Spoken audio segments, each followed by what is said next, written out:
Hello and thank you for watching this Capital Creation podcast. I'm Dan Mellins, Cohen online editor for Capital Creation, and today I'm joined by Charles Smith, the Chief Investment Officer at Deutsche Bank Private Equity. Hi. Perhaps if you'd like to introduce DB Private Equity and maybe give us a bit more information about where you fit in to the private equity spectrum. DB Private Equity is a private equity fund of funds business, so we invest in other people's funds. We manage about $8 billion of capital on behalf of our third-party clients, and we invest across the broad spectrum of private equity funds. In particular, we run strategies across private equity, private debt, and secondaries. Our secondary strategy is based out of London. The primary strategies are based out of Germany. As I said, we're a fund-of-fund investor focusing on primary and secondary investments. So if we take a look at the LP-GP relationship, how have you found this changing over the last 12 months? Well, I think as a fund of funds, we sit on both sides of that equation. We certainly see in the funds that we invest in, either on a primary or secondary basis, then we're really looking for GPs with differentiation in their investment style and in their a reason to invest with them rather than with anyone else.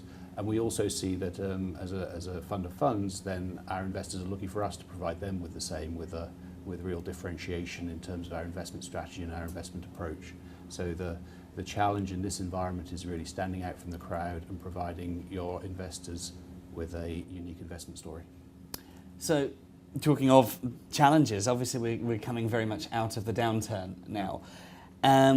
How have you? What are the key differences between this year and last year in terms of what you're looking for a successful close? Right.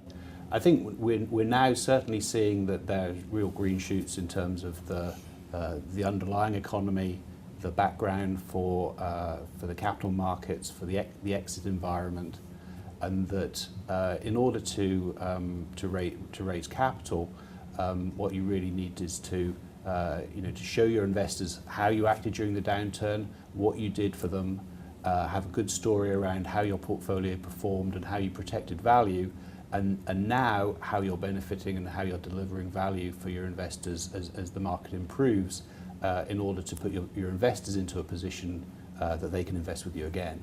And that's about demonstrating that you've protected value, that you've done the right things for them, but now, as the environment improves, you can really help them benefit from that.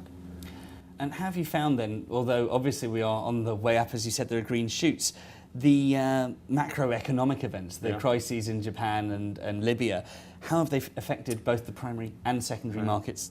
I'd say that most private equity portfolios have not got tremendous exposure to the sort of the Middle East or North Africa or to Japan as underlying investments. Certainly our portfolio has very limited exposure to those areas. What it has brought into relief is the fact that these events can happen.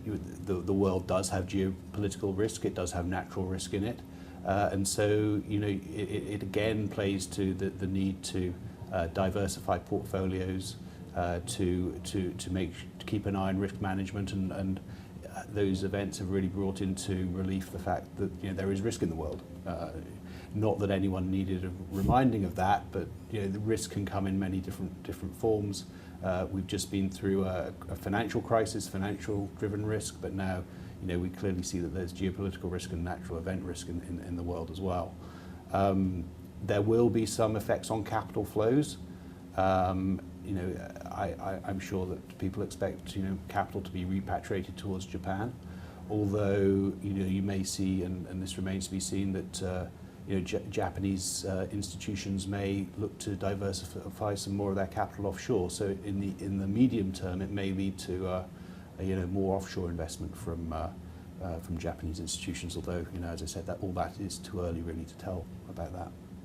And in a more general sense, how have you found the secondary markets developing over the last year? The secondary markets, obviously 2010 was a record year for the secondary markets with $20 to $25 billion of transactions transacted. And 2011 has got off to a really really quick start with a lot of deal flow. So the secondary market is extremely active, and what we see is that the key theme driving the market is one that's driven some of the other markets, is that we're no longer in what you might call a distressed seller mode, but we're in displaced asset mode, which means that the desire of people to sell their private equity portfolios is really driven by people being non-long-term strategic holders of the asset class. You know, for example, the banks and financial institutions is the prime example that people talk about, but there are other examples of people holding assets that are not the natural holders, and that's what's driving deal flow. And we see that that's going to play out over the next 3 or 4 years as people, as assets now migrate back towards their natural homes rather than where they're currently held. So we see that the outlook for the secondary market is very strong. We expect to continue to see strong deal flow through the next 3 to 4 years as that displaced asset theme really plays out. And obviously with all this expansion, there's going to, one assumes more regulation will be brought in as time goes by. Do you think there's a danger of becoming over-regulated and actually stifling markets? And how much input do you think is required by those that are regulated to improve that environment? Well, I think regulation is a fact of life for us. It's something we have to live with, and we clearly see the requirement for it. The most difficult thing to deal with is when there are multiple regulators, often with competing rules and where there's conflict in regulation, and also when the environment changes.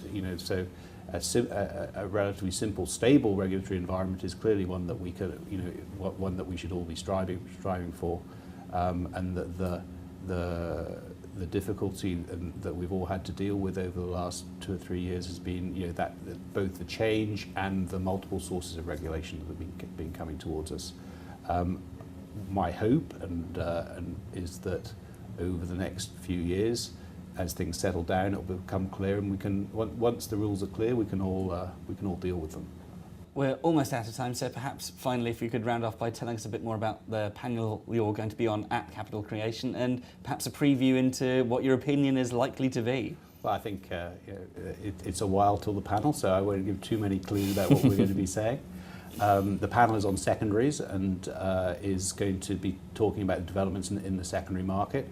In particular, picking up, I think, on some of the themes I just mentioned when you asked about the secondary market of where deal flows are going to come from, and particularly in this environment where we're seeing the whole array of different types of secondary transactions occurring. Where we're going to be picking our spots, where we think the most attractive areas within secondaries are likely to be, and which sort of strategies we're going to be pursuing in order to try and generate returns. Well, Charles, it's been a pleasure talking to you today. Thank you very much for joining us. And if you want to find out more about both his panel and all the panels at Capital Creation, make sure to visit www.capitalcreationeurope.com.